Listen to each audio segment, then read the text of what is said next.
the CNS is a very big system, and the commands that you usually get in the exams is not the examination of the CNS as a whole, but a part of it. For example, you can be told to examine the cranial nerves, or you can be told that you have to examine the neurological part of the lower legs.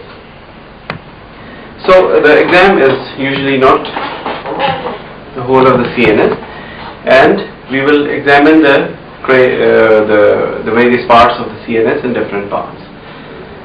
First, let us look at the cranial nerve. And the first cranial nerve, as you know, is the olfactory nerve, which is concerned with the sense of smell. For checking the sense of the smell, what you can do is that you can use certain objects that are placed on the bedside table of the patient. Or if you are well prepared, you can put these things in small bottles so that the patient really does not know what is in there, and you test the sense of smell. And you have to test it one nostril at a time. That is, you close one nostril and spray into one of the nostrils and ask the patient what it smells like. Then you can close that nostril and push the substance into the other nostril and ask the patient about it. The second cranial nerve is the optic nerve, and in testing the optic nerve, you have to look for 4 or 5 points. One is the visual acuity, other is the visual fields, then you have color vision, fundoscopy, and the pupillary reflexes. So as far as the visual acuity is concerned, if you don't have anything with you, you can, and the patient is literate, you can ask what is written on the wall or what is written on the calendar. Ideally, you can have a small Snellen's chart with you. But as far as this Snellen's chart, you have to know the distance from which the patient should be able to read it. So you place it at a distance and ask the patient one eye at a time to read the Snellen's chart. And if there is any problem with the visual acuity, you can go for a formal testing of the visual acuity. Then you go for the visual field, and on the bedside, what you do is that you seat yourself in front of the patient. Now you ask the patient to close one of his eyes and close your eye at the same time. Now you ask the patient to look into your eye and ask the patient to report to you the moment he sees the moving finger. And you have to bring the moving finger from 4 directions. You instruct the patient that he is not supposed to look towards the moving finger, but towards your eye only. महाराज ये उंगली हिलते हुए नजर आए ना, फिर मुझे ऊपर नहीं देखना.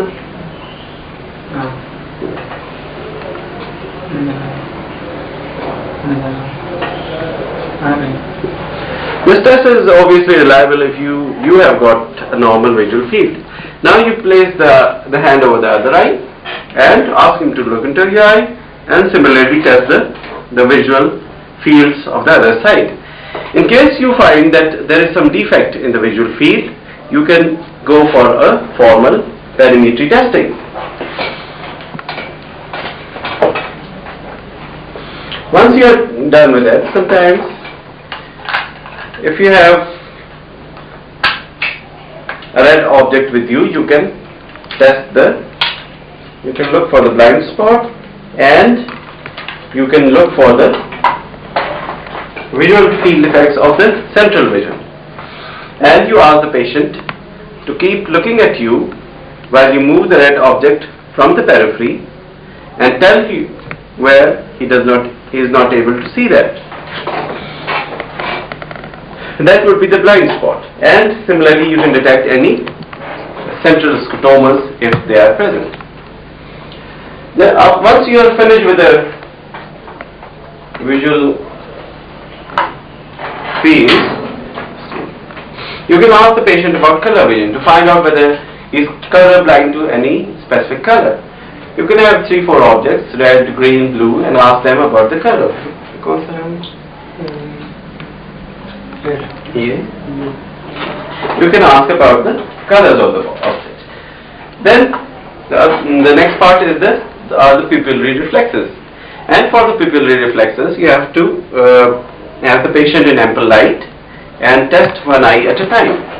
There are 3 types of pupillary reflexes you would like to see. One is the direct pupillary reflex, the other is the consensual pupillary reflex, and third is the reflex for accommodation. You place your hand over the nose and you ask the patient to look into a distance. Now you bring the torch from the periphery and look at the pupil. Look for the constriction of the pupil. Make sure the light that you are throwing on the eye is not going towards the other eye as well. Then you look for the pupillary reflex on the other side. For the consensual, you throw the light on this eye while you look into the pupil of the other eye to see whether it is constricting or not.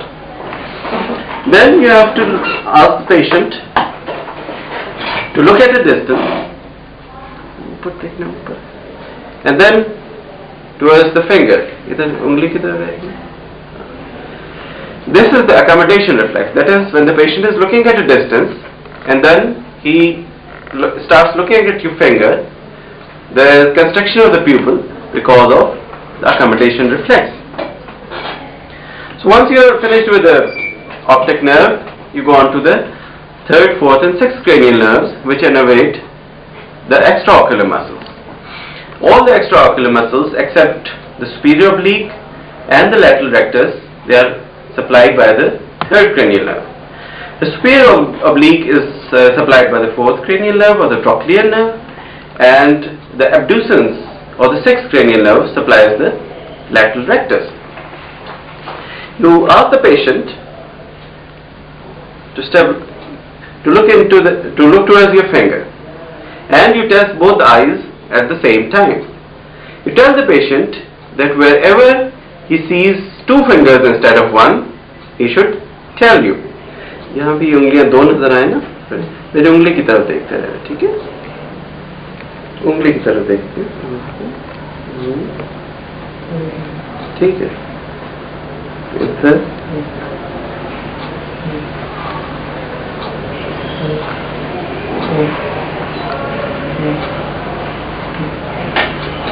So you are finished with the 3rd, 4th and 6th cranial nerve. Then you go on to the examination of the 5th cranial nerve, which is mainly a sensory nerve.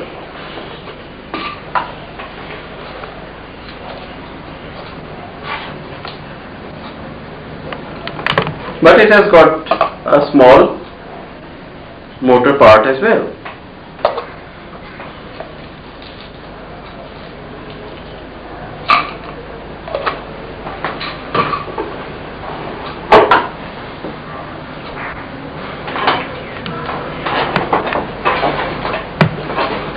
महसूस होता है, इधर भी एक जैसा होता है. You feel the touch sensation with a cotton wool, and then you make a wick out of it and go for the corneal reflex. You ask the patient to look the other side, and while avoiding the eyelashes, you touch the cornea. इधर देखो, पूरी आँख पूरी खोलो, आँख पूरी खोलो. And you look for the corneal reflex on this side and the corneal reflex on the other side. Then you can do it with a pin, which should be a new pin and should be a disposable one.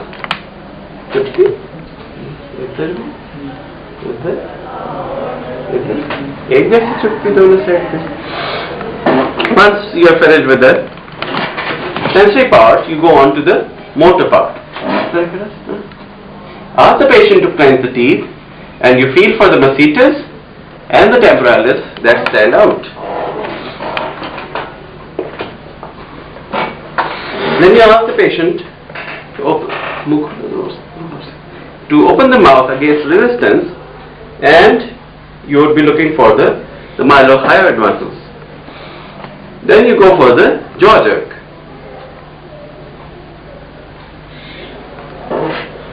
And this finishes the examination of the first cranial nerve.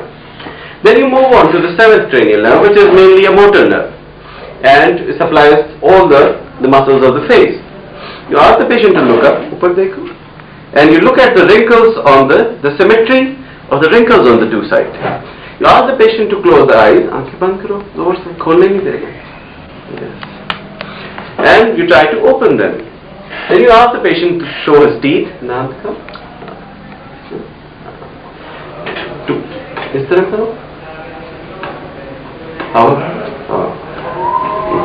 This sort of completes the motor part of the seventh cranial nerve. Now if you have some substances with which you can test the taste of the patient, preferably in some bottle, you ask the patient to stick out his tongue and you place the substance, a drop of it on the tongue, and you ask the patient whether it is sweet, sour or bitter. Because this is the sensory part of the seventh cranial nerve, and it carries the taste sensations from the anterior two-thirds of the tongue.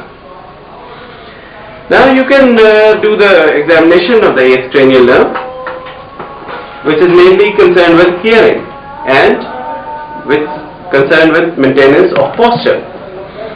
You can do it without tuning fork by whispering into the ear of the patient. मुझे बताने में क्या बोल रहा हूँ ना?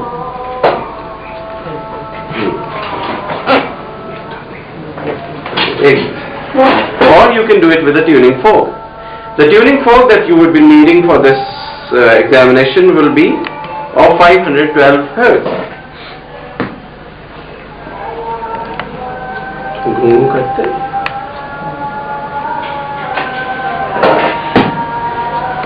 Place it over the mastoid of the patient, and once the patient stops hearing it through the mastoid, you bring it in front of the ear. This is the bone conduction and this is the air conduction. And we know that air conduction is supposed to be twice as long as the bone conduction. The ear which is defective, in which the conduction is poor, the air conduction will not be there and bone conduction will be there.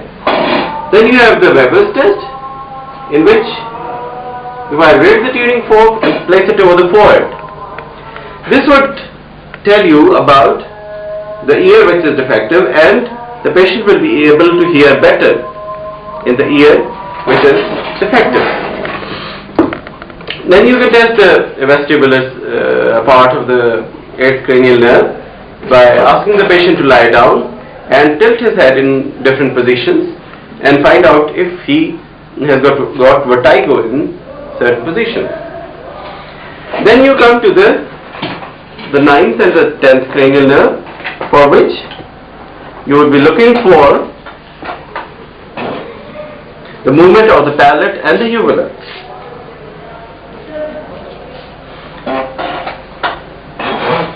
You take a disposable tongue depressor, fit it with your torch,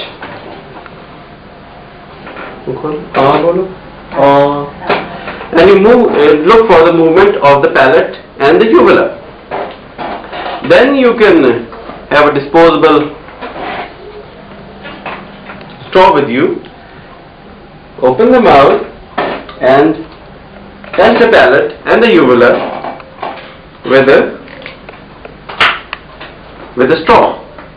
This will tell you about the 9th and the 10th cranial nerve. Then as we come to the 11th cranial nerve, you ask the patient to shrug his shoulders while you press downwards. You ask the patient to tilt to one side, and you look for the sternomastoid standing out. So this is the 11th cranial nerve. Then you can examine the 12th cranial nerve, in which you look at the tongue and look for any wasting or fasciculations inside the mouth. Then you ask the patient to stick out the tongue, ज़ुबान बाहर निकाल, and you look for any wasting or deviation to one side. ज़ुबान इधर लगा, इधर अंदर से लगा. You ask the patient to press against the right cheek, the left cheek, and feel for the strength with which the patient is pressing. And this sort of completes the examination of the cranial nerves. Before you finish the examination of the cranial nerve, you can go for fundoscopy, which is mainly a part of the optic nerve, but you can do it as